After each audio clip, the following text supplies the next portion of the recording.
Welcome into episode 357 of the Skate Podcast. I am Brian DeFelice, joined by Scott McLaughlin, Bridget Prue, and the birthday boy, Melvin. Yay! It's your birthday, Melvin. Come here. Got a treat for him. I also got a hat for him. There you go. For anyone listening who isn't familiar with Melvin, that is Bridget's dog, and he is on camera, so you're missing out if you're not watching. Yes, and wait, he's got a hat. He's got a hat. Yeah, there we go. And if you follow Bridget on Instagram or social media, you'll probably see Melvin more than you do Bridget. And he's always in the pre and post podcast meetings. You just don't have the luxury of seeing him during the episodes, but it is his birthday today, so I would ask if Melvin has an opening shift, but I think he's probably a little hungover from some he's really happy that Charlie Coyle scored. Very happy about that. Right, Melvin? Yeah. All right, we won't torture Melvin anymore, but happy birthday. Happy third birthday. All right. Happy birthday, Melvin. Here you go. I'll let you go free now. Yeah, Melvin really prefers more of like a behind the scenes producer role. Yeah, he's not really an on-air talent. No, he doesn't love the spotlight either. You know, he just likes to chill. But while Bridget's corralling Melvin, so the Bruins defeated the Colorado Avalanche 5-3 last night in Denver. And Bridget and Scott, we'll get right to our opening shifts. I'll go first just because it's not game related, and we'll hit it probably towards the end of the episode.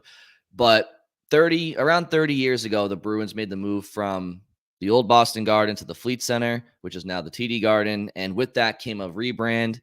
And then over the years, they've kind of modified their jerseys here and there, but they released a uniform that's going to be worn at least once this year against the Canadiens in December, commemorating their centennial, centennial. I guess it was their first game against not the Canadiens, the Montreal Maroons at Matthews Arena 100 years ago. And there's a lot of rumor going around that what the Bruins release is potentially part of a full rebrand going into next season. And the reason why I bring up the 30 years from the Garden to the Fleet Center and stuff is because it's been about 30 years since the logo that's on this jersey was their primary uniform. And if that ends up being the case next year, I think all Bruins fans and the hockey world will be just better off for it. It's the best logo the Bruins have ever had. And we'll break it down later, but yeah, great jersey. And I think everybody's going to love it. It is, Brian, technically, it's actually a brand new logo. It is slightly different from the one they wore in the 80s because it's the new like font for the B, but the 80s like circle and spoke design. Right. Where the circle is just one tone, the spokes are one tone, and the B itself is, I think, just kind of like one. So it's the same vibe. And there's apparently a frog in my throat now, so there it is. Throw it up on the screen. Yeah, I'll just cover my face real quick.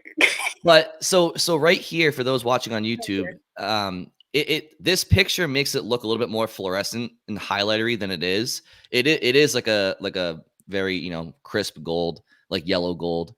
Anyway, love them, and we can break it down later. But I know listeners and Bridget and Scott, you guys have opening shifts regarding the game last night, and we definitely want to talk about that.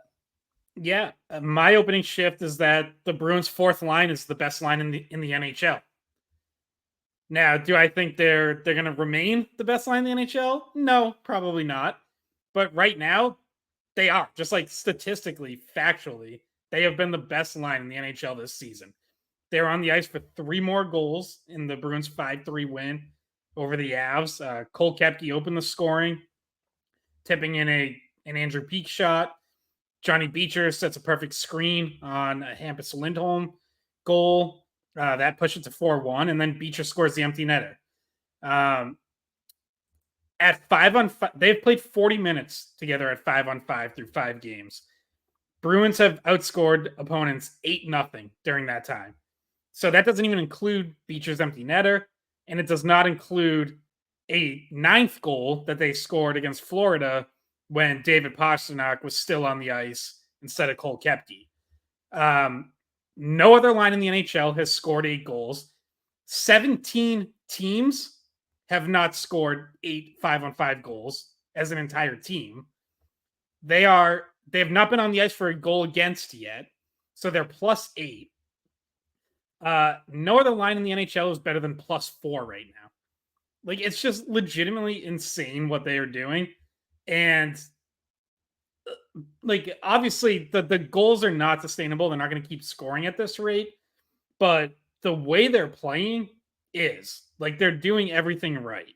And I do think it's repeatable because it just plays to all of their strengths. I think that all three of them, Beecher, Kastelik, and Kepke, are playing the best hockey of their careers individually, and they just seem to perfectly complement each other. They can all play fast. They're all physical. They all have size. They all have been going to the dirty areas, going to the net front. Like they're all responsible defensively. Like all of it. Beecher and Kastelik are both over 54% on faceoffs. So they're just doing an awful lot of things right, and it's leading to just a tremendous amount of success that no one could have possibly seen coming for that trio. It's like a cheat code that Montgomery has right now where like if another line for the Bruins scores, he throws the fourth line out there and then they score. Or if the other team scores, he throws a fourth line out there. They get a goal back. That's just what keeps happening. And even when they don't score on those shifts, which by the way, they are pretty much always on the ice right after a power play or a penalty kill or a goal from the other team, they always seem to find a way to take the momentum back, even if it's not with a goal. So it's a lot more too than just the scoring, though the scoring is very impressive. Really, your fourth line is more like your second line right now, or even your first line if you're looking at just the numbers. But really, it's been the middle six that's been the issue for Boston. And we talked about it last episode. That was my opening shift last week as well, or not last week, but last time we recorded as well. And I mean, there's good news, bad news with what you saw in Colorado, because I think you see it. Well, first of all, you see a big shakeup in the middle six, right? Frederick is on second line right wing with Coyle and Marchand.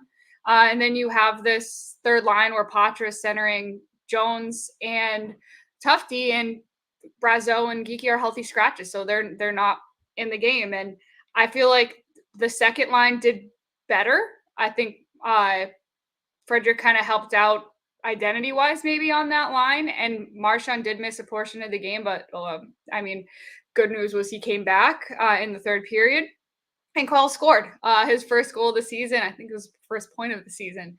So you get a little bit of scoring there from that second line, but the third line was pretty much silent, and it was not the ideal combination for a third line. And now, do I think that's going to be a third line they run out there? Very much. No, this might be the only time they do it, because I think everybody knows that the lineup's better. Even though Geekie and Brazeau have had some off nights, the lineup's better with them in it than it is with Tufte and Jones. I know those two guys, as of right now, at least Geekie, I'll say, makes the lineup better. And when he's not in it, you're gonna be lacking even more in the middle six. Yeah, well, Geekie should make the lineup better. If he's playing the way he has played this season, he doesn't, unfortunately, which is why he got healthy scratched in the first place. So hopefully that lights a fire under him, and whatever he needed, some sort of mental reset or whatever, like, gets him going. Scott, if you just write something mean about him, I think that should help. Well, apparently my magic power is if someone starts a game well and I tweet about it, then they score. Because last night, after like 3 shifts, I said Charlie Coyle looks much better to start, which he absolutely did. And then he scored. And then I think, some point during the second period, I tweeted that David Pastrnak was playing his best game of the season, even though he didn't have a point yet. I thought Pastrnak was awesome. Like, he was doing everything. He broke up at least a handful of Avs possessions with good back checks and an active stick. And then, like, 5 minutes after that, he scored on the power play. So I think that's my magic power. But they have to start playing well first. I can't fully reverse their fortunes. I mean, Scott, I love that you're trying to take credit, but you know who else had a really good game? Charlie McAvoy. I thought Charlie had some pretty decent defensive plays. I kind of helped stop the goal at one point, kind of got his skate on it, and then Korpisalo got the stick on it. I thought he looked better. I mean, not that he's had a bad start to the season, but there was moments where I saw like that confidence in him and some good defensive plays. Yeah, well, their first power play of the game, I think it was their first power play of the game. Lindholm won it clean to McAvoy, and he took the ice in front of him and just got a shot off in the first few seconds, and that was great to see. I guess just to kind of to take a step back, because my opening shift was about the uniforms, but in reality, it's, I just thought it was a good win for the Bruins. Obviously, they have some lineup inconsistencies right now, and they're still trying to figure out their game. But Colorado's a team that I believe was 0-3 going into last night. They were hungry for a win, still looking for their first win of the season. They're on home ice. So, you're going into a hostile environment where you have a lot of talent. Now, Colorado has some key guys that are still up, but they have a lot of talent on that ice that if they want to set their mind to it, they can get a win. And the Bruins stood in their way last night, and I think they deserve credit for that because and now the season kind of feels like it's going, right? There's an old adage in playoff hockey that a playoff series doesn't start until somebody loses on home ice or something like that. I feel like a regular season doesn't start until you have that first road trip as a team. And obviously they started the year down in Florida, but there was a hurricane. It was a one game. They get to go out west here for a little bit and just kind of mesh a little bit more. So I just want to give them credit for finding a way to win last night because both teams needed to win and the Bruins found the way to get it. With that in mind, starting with Scott's opening shift and then working our way back towards Bridget's, so it's a good and a bad thing at the same time, right? On the one hand, the Bruins have clearly found a fourth line that, to your points, both of you, the scoring might not be there all year, but as a fourth line, you need the energy there all year, and that is sustainable. So that's great that they've been the Bruins' best line, but the bad news is they've been the Bruins' best line. So that kind of leads us into Bridget's, which is the middle six needing to find their groove. And I thought the second line last night with Coyle, Martian, and Frederick, certainly down low, was much better than it was with Geeky. They were holding on to pucks more. You see that chemistry between Coyle and Frederick with give and goes and just puck protection. So they played beneath the goal line in the O-zone, and that led to good puck possession. The third line still working out a lot of kinks there. Yeah, definitely. I mean, look, like I don't like ripping like one player, and I don't even think it's his fault because he just shouldn't really be there. But like, there's now 2 times in 5 games you've tried Riley Tufte on the third line, and like he's just not a third liner on a good team. He might be a fourth liner, but unfortunately for him, your fourth line is rolling right now. Max Jones, like, I'm open to the idea that he could have third line potential. He's at least established himself as an everyday NHLer in his career. He did move around Anaheim's lineup at times. Again, like admittedly a much weaker lineup. But like at least there's something there.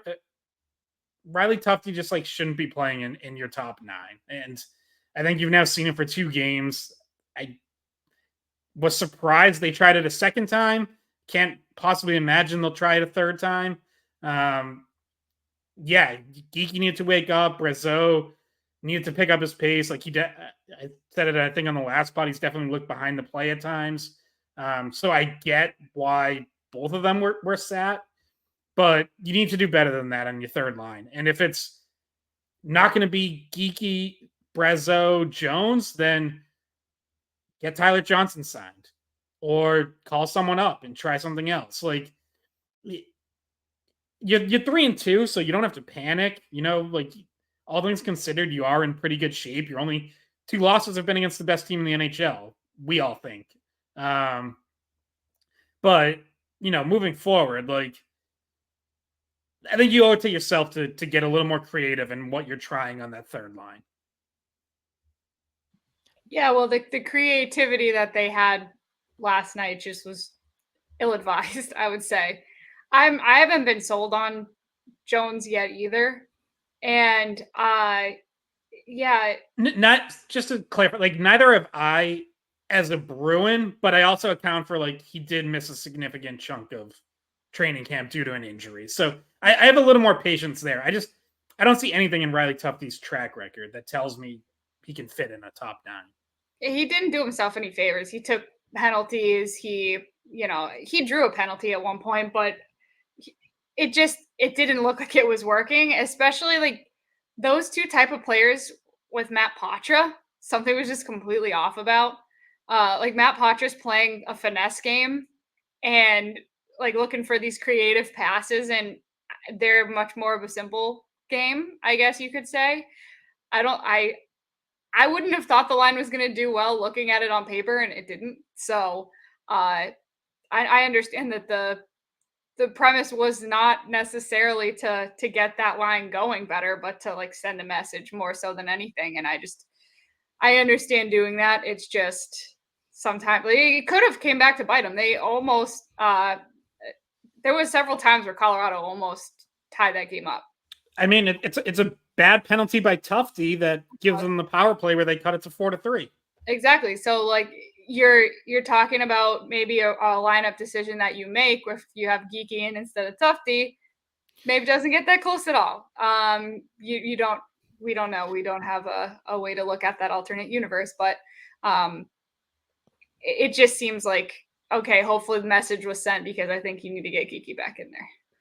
Yeah, and I think last night was message sending. To your point, Bridget, I don't think it was any sort of we're gonna try to stick with Tufte long term.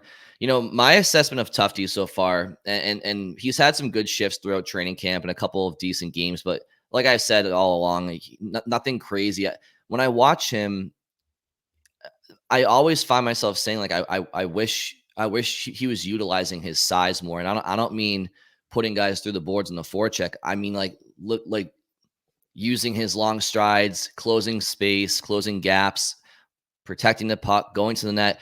He's what, 6'6", and he plays the same game as somebody who's 6 foot. And that's not when you have the God-given size that he has, you have to play to your size, or else you're not unique. He's unique with his size, but if he doesn't use it, then what good is it? So he's going to have, and I don't know if that's who he is as a player. And oftentimes it works in college, it works in the minors, but when you get to the best level, you can't rely solely on being bigger. You have to utilize it. And that's what I see with him so far. And there's still, so the result is, yeah, there's middle 6 questions. And while I mentioned earlier, Frederic and Coyle have that chemistry, I'm not sure that Freddie plays with the offensive instincts that will complement Brad Marchand. So then you have half a mind, okay, maybe you stick Patra on the wing with Marchand and Coyle, and then you do Frederic, Brazeau, and Geeky, but then you start to question, okay, what's the foot speed like on that line? And that's where Scott's suggestion of Tyler Johnson or a call-up like Lysell, somebody with a little bit more speed and offensive instincts, I think could benefit the Bruins middle 6. Yeah, I think that's what I want to see. Like, I want to see Patra with Coyle and Marchand. To your point, Brian, like he would bring more offensive creativity that probably meshes better with Marchand. I did think that line with Frederic there, like it was definitely better than anything else the Bruins have gotten from the second line so far. But I still feel like there should be another. At some point, there's going to have to be another level even up from that. Like they weren't great; they were better. They started strong. I thought faded a bit as the game went on. Like, okay, step in the right direction, but I'm not sitting here being like, oh, the Bruins found their second line. All right, now let's just figure out the third. Like, no, I do think I still want to see Patra there at some point. And then, yeah, like Tyler Johnson, mixing him into that third line would really seem ideal to me. Like, if you can line that up as Frederic Johnson, Brazeau were great together in one preseason game. And then, obviously they haven't done it since because Johnson's not signed yet. But Frederic Johnson Geeky could work. Like maybe Brazeau's a 13th forward. Like however you shake that out, you are injecting more skill than what you've had so far in that middle 6. Yeah. But like we said last episode, like when you put Johnson into a lineup, you probably do have to pull Brazeau out. Because you're not pulling Koepke out. You're not pulling anyone from the fourth line. Definitely not touching that. And when I originally thought Tufte should make the team, I thought as a fourth liner, not as a third liner.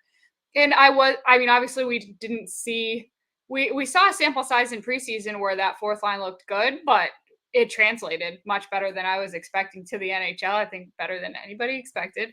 So really it kind of solidified itself, and now there's not a hole there.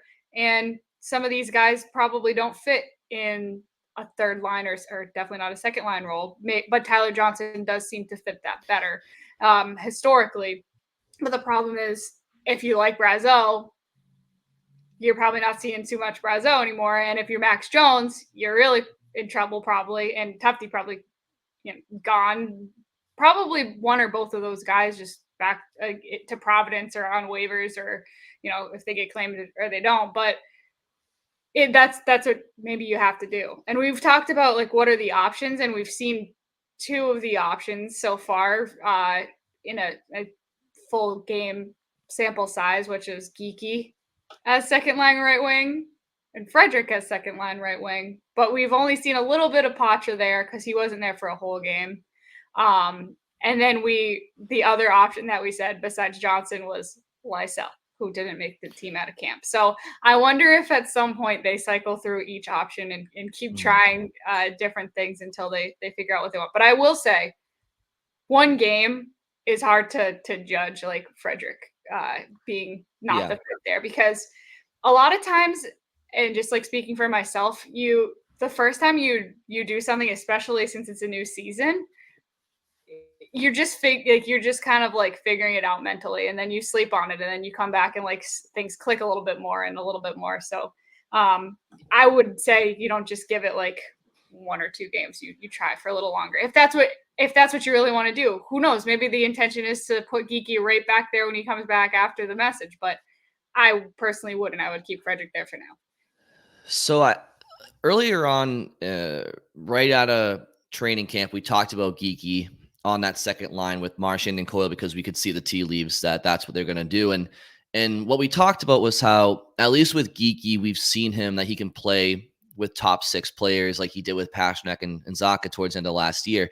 But the key distinction here is what Scott mentioned last episode, I believe, which is Geeky probably needs to play center to be more involved. When he was in the top six last year, he was playing center for Zacha and Pastrnak. He was more involved, more defensively responsible, where the speed was on the wings.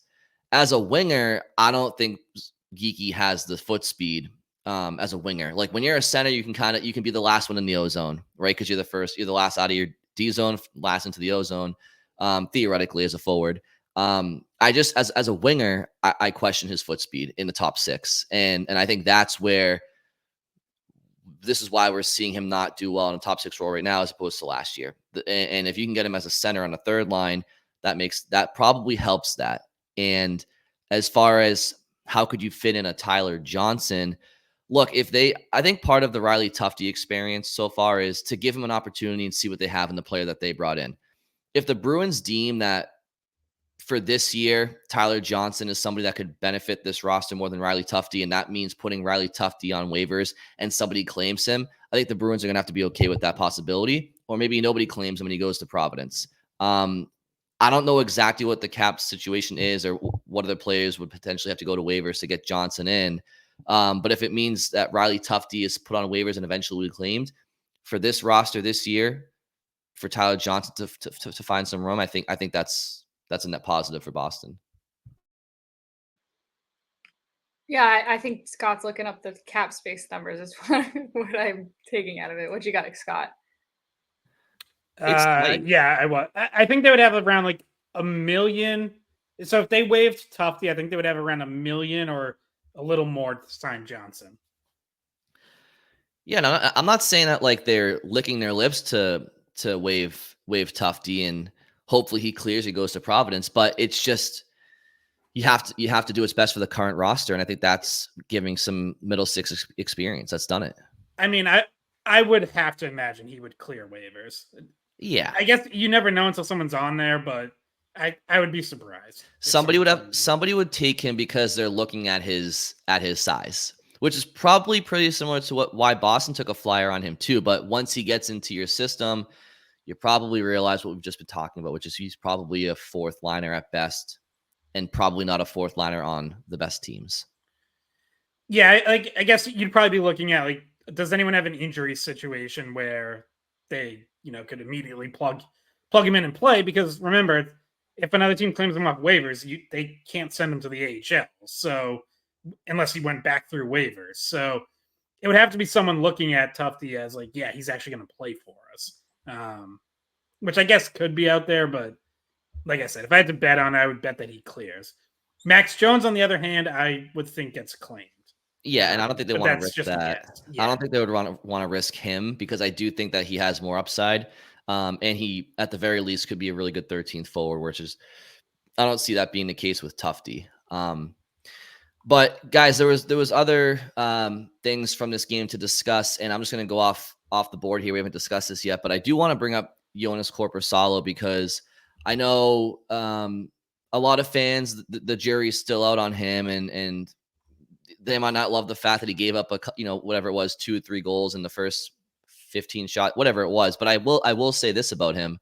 That game could be much different if Miles Wood scores that breakaway in the first minute and a half of the game. And he also had a point blank toe save on Mikko Rantanen. And those are big stops. That Miles Wood breakaway stop first minute and a half, the whole game can change. And I think he deserves credit for some of those timely saves.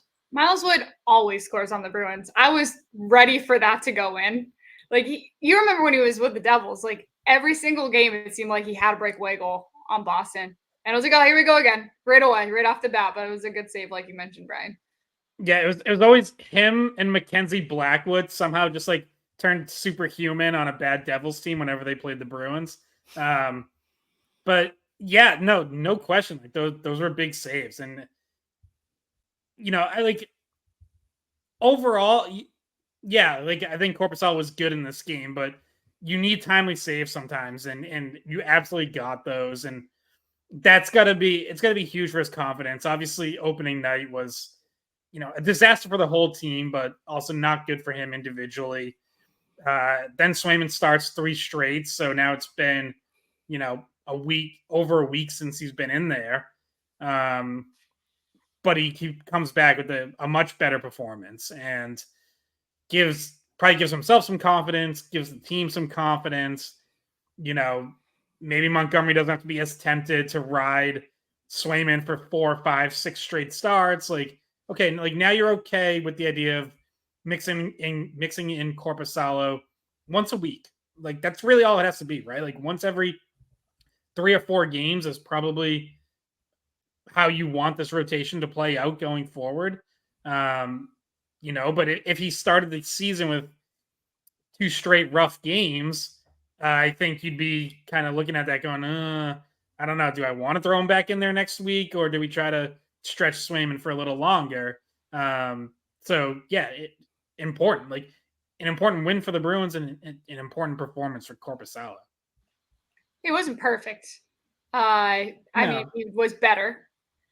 And if you were watching the TNT broadcast last night, Brian Boucher was the analyst that they had ice level. And I always first of all, I think I've said this before, I love a goalie analyst. I think they bring perspective that most people don't have. And so Brian Boucher was, every time he commented on a goal, he would, he has that insight. And the Rantanen goal, at the very end, the last Colorado goal, Boucher said that's a goal that most NHL goalies make. And he didn't like that. That one was kind of soft. But to both your points, it was definitely a better performance. Now, does Swayman have that? Maybe. Does Swayman make the save on Wood? Maybe not. Who knows? So you can't just pick one moment out of the night to say yeah, he could have done better on and not give him credit for the good stuff that he did. But it still wasn't perfect, and maybe those are things he needs to continue to work on and get better on, and goalie Bob maybe can fix some of that. But I guess it was encouraging. I still wasn't super like, oh great, like this is what the Bruins have to throw, because I think everybody's used to Ullmark. So you're like, okay, second goalie comes in, we're expecting the same thing as the first one. That's just not what you're going to get this year. Right, but if you think back to pre Swayman Allmark and you had Tuukka as the guy, whether it was Anton Hudobin or Yaroslav Halak, like that's more what you're looking for Korpisalo to be, one of those types of guys, and that's fine because the Bruins had top 10 finishes those years and good goaltending. It's just further out of mind to like get back into that. Yes, yeah. Mindset. It's like, oh, where's the goalie hug and where's the 2 starters that you can just roll out there? Yeah, I'm still skeptical he'll even be as good as those guys, because I think Halak and Hudobin were like legitimately good NHL goalies, and I'd say, for his career as a whole, the jury is very much still out on whether Jonas Korpisalo is or can be that. But all we can do is go one game at a time, and this was a definite step in the right direction. What was I'm blanking on Hudobin's NHL experience prior to Boston. I know he went to Dallas afterwards and carved out a good role for himself, but when he came to Boston, I don't remember him being too well known of a name.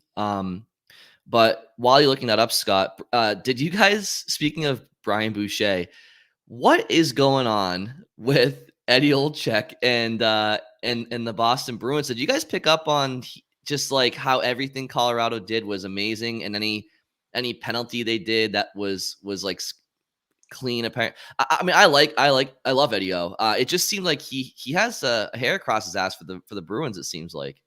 See, I didn't notice it that much. I thought you were going to say that him and Boucher just go back and forth, like making fun of each other. I was like, yeah, it's similar to this podcast, really. But well, like an example, Bridget, was the Marchand. Well, yeah. So earlier in the game, Marchand gets clipped by Rantanen. Honestly, not a huge thing, but Eddie O is kind of like just calling out Marchand for embellishing, which maybe he did a little bit, but it wasn't in any event. And then later in the game, Lindholm hits Miles Wood in the chest, and Eddie O is kind of up in arms, like that's going to be 5 in a game. And his reaction was like he was watching Matt Cook on Savard, and it just wasn't the case at all. And in fact, it got reviewed, and there was no penalty on the play. And it was just kind of like throughout the entire game, just like the way he was speaking about both teams, it seemed a little bit different than each other.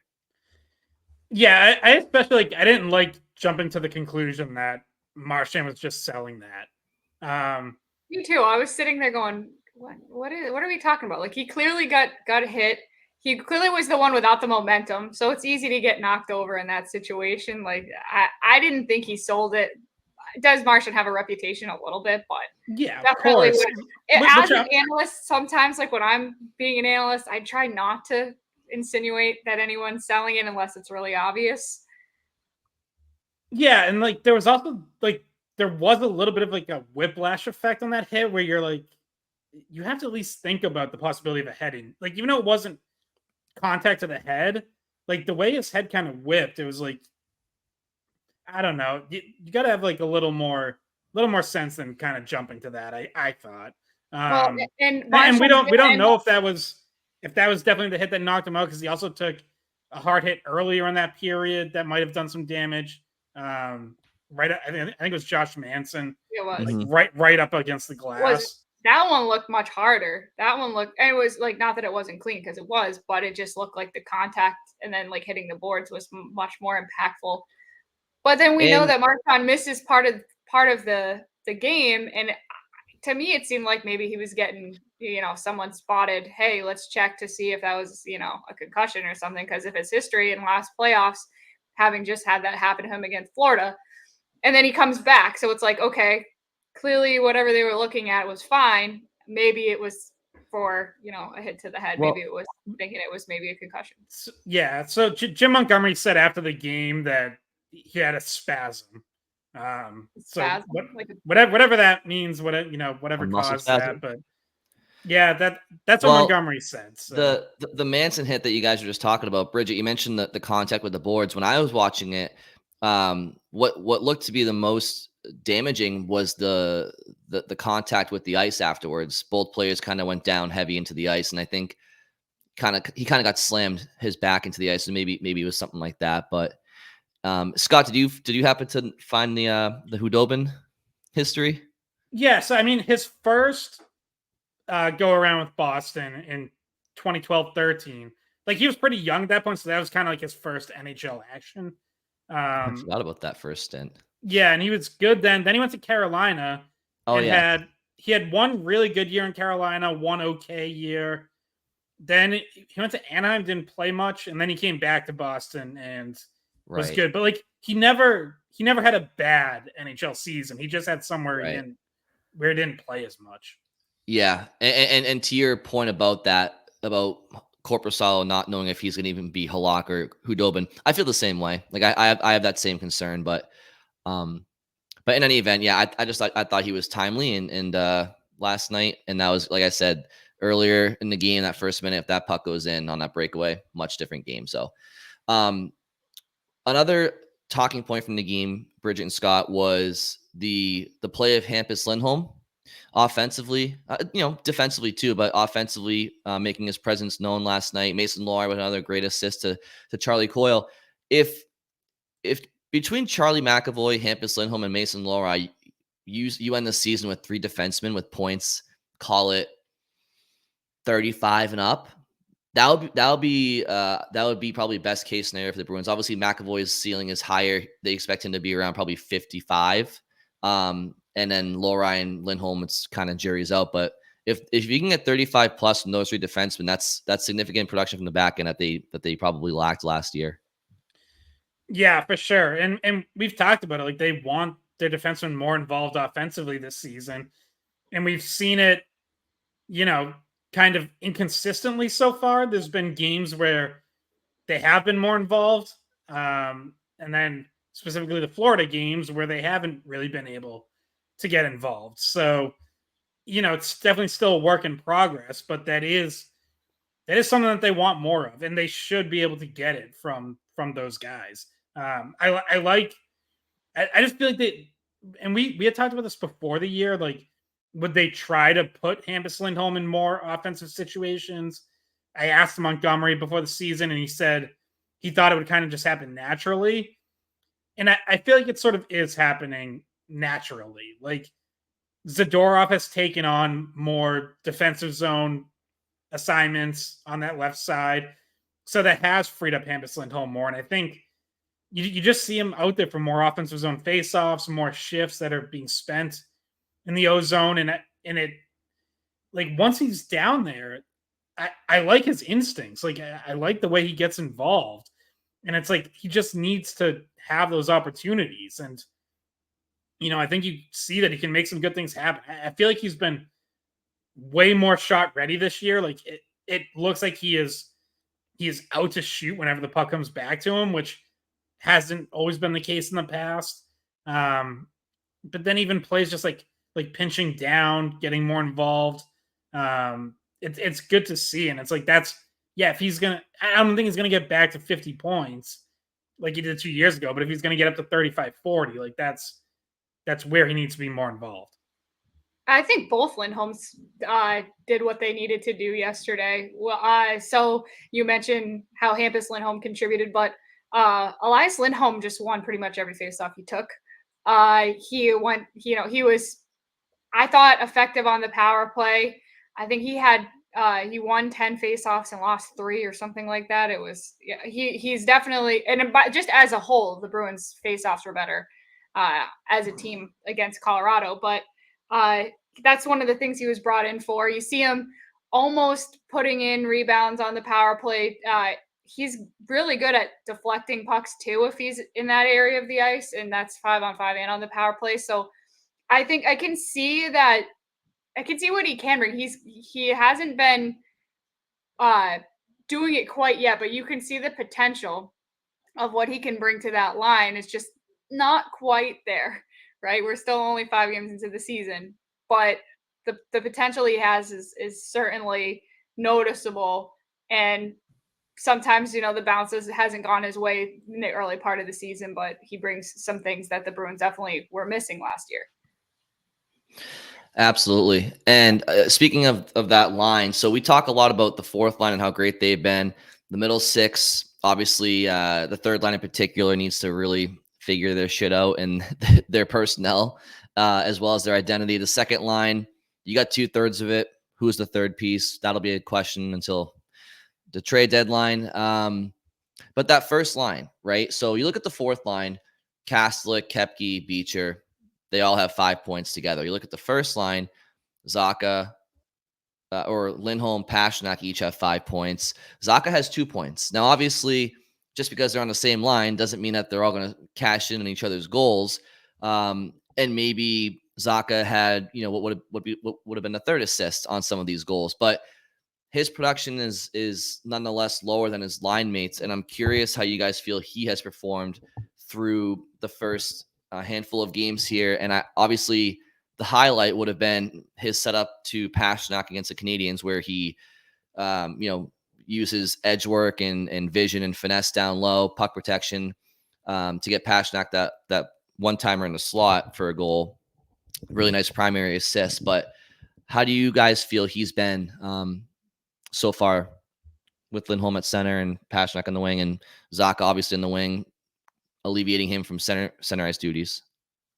I'd say too quiet to start the year, but I did like his game last night. I liked that Lions game last night overall. That they didn't score 5-on-5. Pastrnak does get the power play goal with, first off, a really nice entry and making a pass over to Marchand as he's falling and then driving the net to tip home a pass. But I thought that line had more offensive zone time, and I definitely noticed Zacha hanging on to some pucks in the offensive zone and helping the cycle game. So I thought he was more involved that way. So I think, I'm not as concerned about the points, because I think if he plays like that and that line plays like that, they'll come. But yeah, there's no question. Like they had, they've gone through some inconsistency here early on, and I think he's been part of that. We talked to Pastrnak on Tuesday in the locker room before they flew out west, and and he was asked specifically about his chemistry with Elias Lindholm, but I think his answer was, it was a little bit about that, but it was kind of even more generally about the line. And he was talking about how, they just haven't been consistent enough. They haven't found their chemistry yet. It's going to take some time. But he feels like they're all smart players and they'll be able to figure it out. So I thought the win over the Avs, I thought was a step in the right direction on that front, and a step in the right direction for Zacha. Yeah, I thought Zacha looked like he's progressed from the beginning of the season to now. And that line didn't get a chance to play together in the preseason really too much because of the injury, even just in practice, because of the injury to Elias Lindholm that kept them from building on that chemistry before the season started. But I think Zacha is sometimes what gets me with him is just not finishing certain plays. When he has such a great shot, and that's part of what makes him a good player. But he had another breakaway in the beginning of the second period against Colorado that I thought maybe you put that in. Obviously, most people when they get a breakaway, they get pretty annoyed with themselves if they don't score on it. But sometimes it's the finishing for him.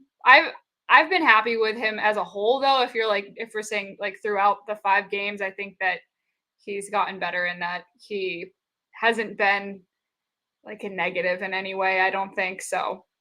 So yeah, I think that line figures it out.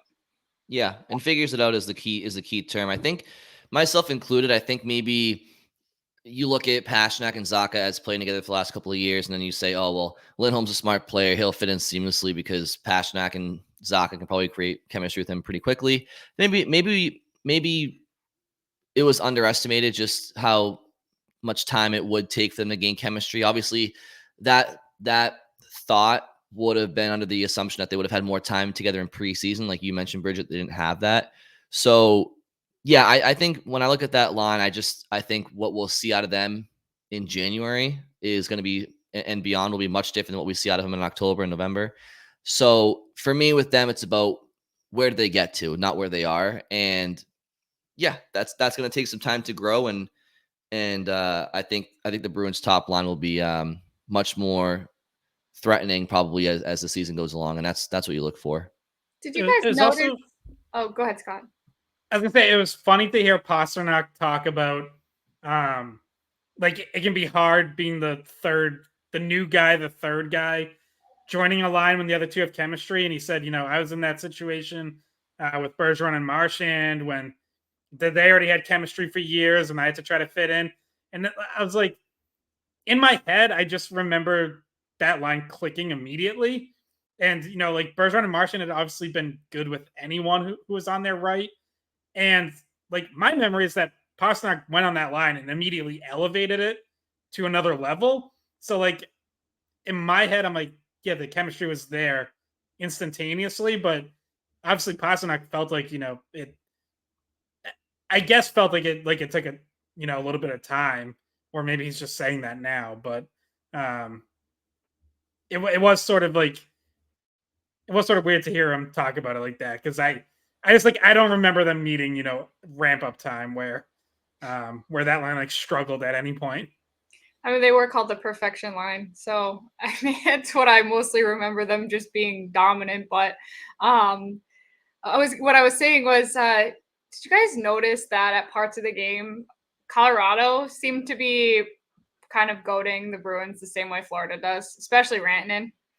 Like there were, in Steinberg when he fought Zadorov, like there was certain things, like Steinberg lays a check on Patra, Zadorov responds with a fight. Like there was a lot of times, once again, where the Bruins get called for the retaliation when something else happened before, and they're trying to police the game, but they're getting penalties from it. There was an extra penalty on Zadorov for slashing Steinberg before the fight started. And it's like, okay, that they scored on that. They scored a power play goal because Zadorov got the extra 2. And it was like, I felt at times like, okay, other teams are going to be trying to do this to the Bruins as well, and taking a page out of Florida's book. And the Bruins are once again retaliating. And I'm not saying that in like it's unwarranted. A lot of times they're trying to protect teammates or stick up for teammates. And it's kind of the old school way to do things. It seems like it just keeps biting them though. Like every time it happens, it's like, okay, power play goal for the other team, or it was, some of that was a continuation from what you saw against Florida. I mean, silver lining, at least they only gave away 3 power plays in this game, whereas they have been giving away 5 or 6 per game. Now, downside of that, they gave a power play goal in all 3 of those. I don't know if I'd silver lining that one.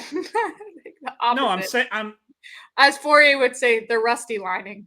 Or no, it's Jones. Jones called it the rusty lining. No, I'm saying that only taking 3 penalties that led to power plays is a step in the right direction, because they were 5 or 6. So at least they didn't take as many penalties. And I'm not going to panic about the penalty kill either, because it had been good through the first 4 games. Colorado has a great power play. The extra stuff of the physicality, I feel like the Avs had to do that no matter who they were playing, because they are in such a bad spot right now that they desperately need something to get them going. And that's going to be regardless of who they're playing. They've been just downright awful this year. I tweeted it out last night. So the Bruins scored 2 goals in the first period, 2 more in the second. At that point, the Avalanche had given up multiple goals in 10 of the 11 periods they had played this season. It is not just bad luck. They have been downright atrocious. And I think they finally pushed back in the third period and played well, trying to come back. But that is a team that's just not in a good place right now. Yeah, no. And as we saw with the Oilers last year, you can find a way, even if you get off to a slow start. But obviously, the Avalanche, TNT put up a graphic last night. They're obviously missing Gabe Landeskog, which has been their reality for over a year now. He hasn't played since they beat Tampa Bay in the finals. And then Val Nichushkin obviously is out of the lineup, and Lehkonen was out as well. But mainly those first two I mentioned. I mean, those are big guns that aren't in the lineup for them and haven't been for quite some time. Yeah, and Taves too on defense. So they they are a few times. Yeah, that they are very banged up for sure. It's a very top heavy team, but nonetheless, like, you know, I don't want that to diminish the win for the Bruins. Like, you're facing a hungry team that needed a win and was on home ice in a team that's been dominant on home ice for years. You know, if you go back like a few years and look at home records, like the Avs have always been right near the top. So it's a good win for the Bruins no matter what. Okay, so before we get to the fashion segment, and Bridget, I emailed a different JPEG. So with it, I think it shows a little bit more. Were there any final thoughts from the game before we break down the latest Bruins fashion? I don't think so. Okay, so we won't record until after they play Utah, which will be Saturday, and Utah has obviously been off to a really good start. And we talk about the first few games of the Bruins season, their team speed looked slow and sluggish. Well, the opposite's been the case for Utah. That's a team that's been playing with a ton of confidence, a ton of skill, a ton of speed. So they're going to present some challenges for the Bruins that, you know, I think is different than what you see out of Florida. Florida plays that grinding style with a ton of skill. Utah is high flying, and they have high hopes out there this year in their inaugural season. So that'll be fun to watch that. So maybe any follow up thoughts on that, and then we'll do the fashion segment. No, I think it's kind of always exciting to play a new team, play in a new city and arena for the first time. Bruins are going to get a couple of days there. I think they actually flew from Denver to Salt Lake Wednesday night after the game, so they have, you know, a full 2 days there before the game. I don't know what the Salt Lake City nightlife is like, but don't think it's good. Don't think it's great, but they're gonna. That the Bruins will get to make up for that after the Utah game, where they will have a Sunday night in Nashville with an off day on Monday. So you know, responsibly, I think they're gonna have a good time. So like the laws in Utah are like things are closed and you can't buy beer over a certain percentage, and then there's Nashville, which is like the exact opposite. And I've seen guys out till like 3 a.m. in Nashville. You know, Utah's expensive. Utah's expensive though, right? Their ales. I've never been, but my brother went to Jackson Hole this past year and flew into Salt Lake City and said that you couldn't buy beer over like 5% or something like that. And yeah, liquor stores are closed like a lot. And I don't know. It was just it was different than here. I'll just put it that way. That home opener out there though, you had fans chugging beers on the stands. So they've got that down. And they had the owner, Ryan Smith, who also owns the Jazz, on, I think was that TNT or ESPN? I think that was ESPN opening night. And he was saying yeah, I think I realized that our hockey crowds are going to be a little different than our basketball crowds. Right. Yeah. Actually, speaking of which, if you're a listener to the Skate Pod and you happen to be going to Utah, maybe you live out there or you picked it as a good away game to go visit, I did see some video footage from inside the arena where there's some serious, because the building was made for it wasn't made for hockey. I'll put it to you that way. There are some restrictive views, obstructive views. Thank you. That's what I was looking for. Where like you can thousands of them, in fact. You can be behind one of the nets and in like the balcony or maybe even like high loge, and like you can't see. You get cut off once it gets like the bottom of the circles in the near side zone. So that's probably not ideal. I don't know what they're gonna do about that. I think online when you order too, it does say like obstructed, or I think it is marked. Yeah, it's very, very Islanders at Barclays Center. The couple years they played there. I know they are doing major renovations after this season. Everything just happened too quickly to get it done before this year, so it'll be better next season. But for now, yeah, like even on TV, it looks awkward with like there's so many seats that are pulled back because you can't come down to the ice like the way it's set up. So you just see like these like large black chunks of like folded up seats and people above them, and then they have like in one spot they have like a makeshift bleachers type of thing in front of that wall. So that they're doing the best they can for now. But I think I saw one photo where somebody was sitting in their seats behind one of the goals in like the balcony, and they couldn't see the near side goal, the own side of the ice that they were sitting at. And then, okay, well, no problem. Maybe that's not ideal, but maybe I could just watch the Jumbotron. But the Jumbotron was also cut off for some reason, where they couldn't see the Jumbotron either. So it was like they couldn't really see either goal. On your phone. Yeah, I guess so. But at that point, right? Might as well just go home. Yeah, I mean, I hope those tickets are like $5. I don't know. When I go to a sporting event, because we're at so many like covering it, I get the best seats that I can possibly get, and I sit on the glass because we're so used to sitting like way up top. So I like to sit on the glass and hear people talk and like see people get smashed into the boards. That's my viewing. What I like from a viewing experience when I'm there as a fan. I don't like the risk of someone getting smashed into the glass and me spilling my popcorn if it's sitting well, I thought you were gonna say beer because that's happened to me before at the Bean Pot. The men's Bean Pot when I was there. I go as a fan to the men's Bean Pot. I'm not working the men's Bean Pot, so just to be clear, I usually get front row tickets, and there's been times I've had the beer right up on the dasher, and like it just gone. Well, if those seats in Utah are $5, that's on me. That's on me. I know we're gonna get comments like, "Bridget, that's stupid." I know that's on me. I'll take the blame for that. If those seats in Utah are $5, they'll be $550 cheaper than what the Bruins are selling their new jerseys for online for $600. Yeah. Well, so just so we're the $600 ones, I think that's the like the game worn authentic. Mm-hmm. So that's real, like that's a collector's jersey.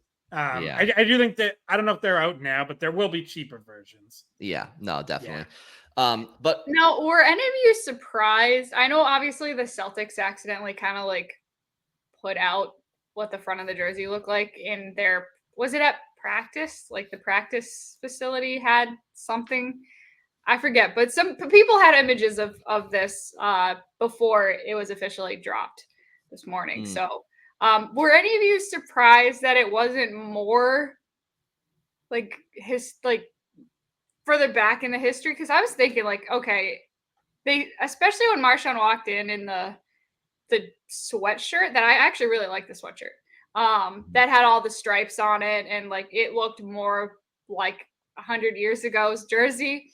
I thought maybe they might go all the way back like to the 1924 jerseys just for for that special like occasion, but obviously that's not the era that they went back to. So I just didn't know if you guys thought maybe they should have. I like the history of it. They filmed it in Matthews, by the way, which was the original home of the Bruins, and unfortunately, I'm not sure how much longer Matthews will be up. Though I keep getting told that the school hasn't officially confirmed the report that it will be taken down. So technically, it's not official. But yeah, like I was thinking, it would be cool to, because you're filming it at Matthews as well. Like it seemed like it would have been better to have like the full, like pretend it's 100 years ago kind of thing going on. Isn't Matthews also like a city landmark where it has like that like status? I don't. I know that they can tear it down, and I'm pretty sure at some point they're going to have to. Yeah, it's as close as it's ever been. I'll put it that way. But I because I work in Hockey East, get told before broadcast, like, hey, technically this hasn't been confirmed. Like the school has not confirmed that it's going to get taken down. They don't have a timeline. There's no set date for anything. So, well, it's a shame either way. It's obviously a very historic arena. So Bridget, to your point about am I surprised? Well, I guess if the goal was to go back to like legit go back 100 years and wear a uniform that they first wore, obviously that's not what they went for here. And if that was a one game thing, I mean, that would have been cool, I suppose. But yeah, I think it was a one game thing. I saw people being like, they should play it at Matthews.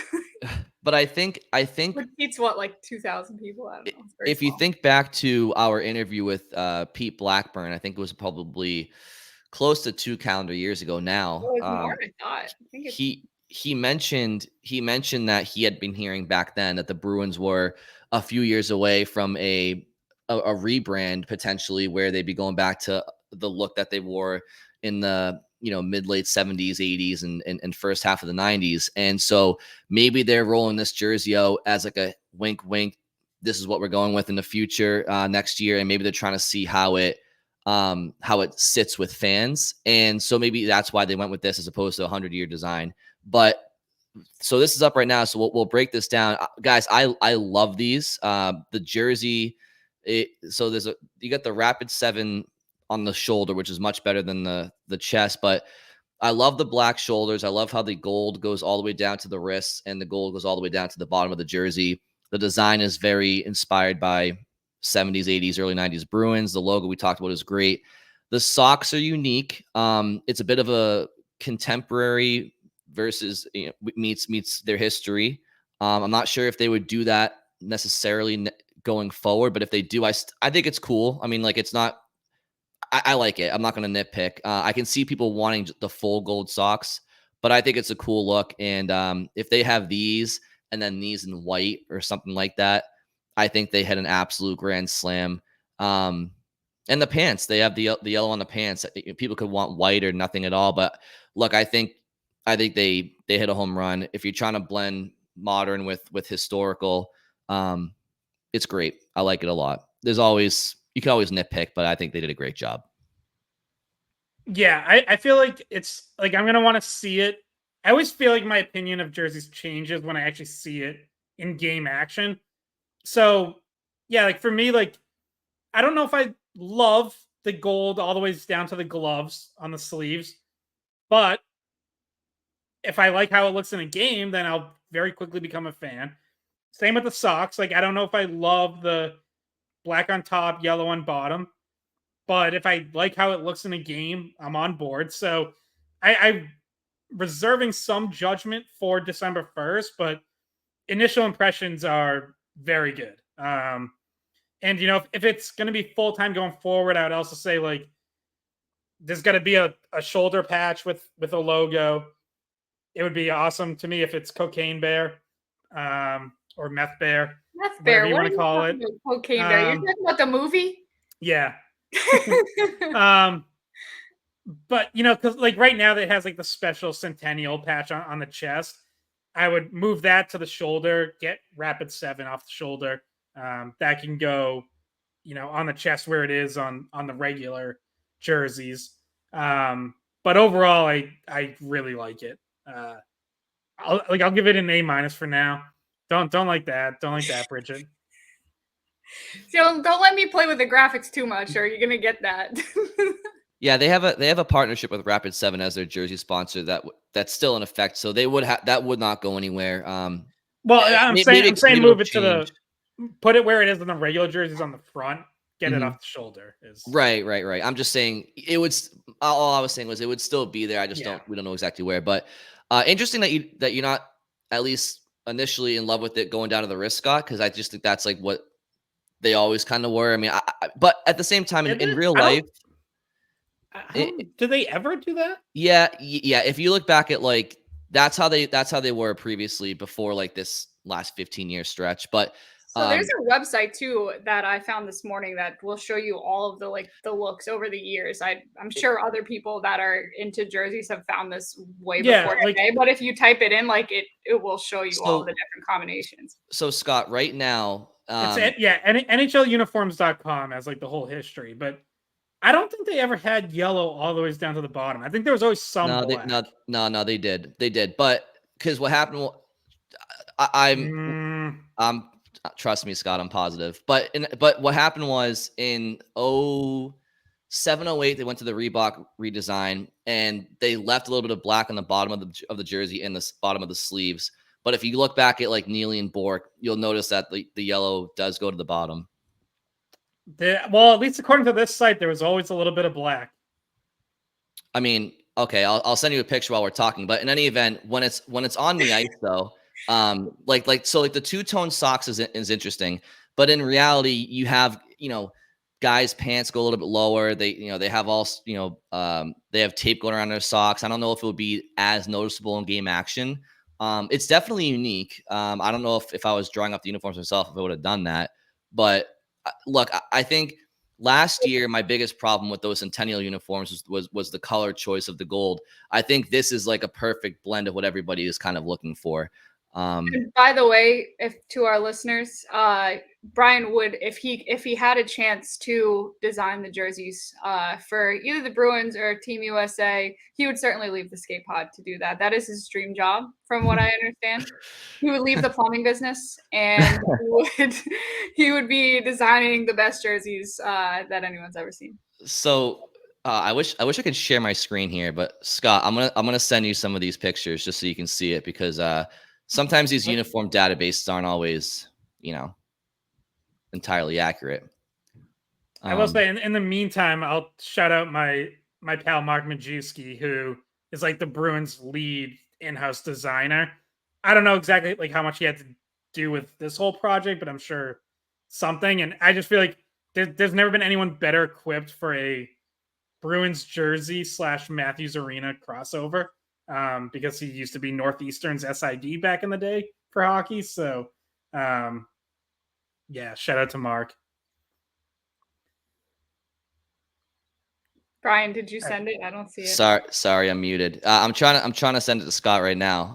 Because we have to get to the bottom of this. I don't want to be misinforming the masses here. This is too important of a topic. Does anyone want to know my opinion or no? Oh yeah, Bridget, please.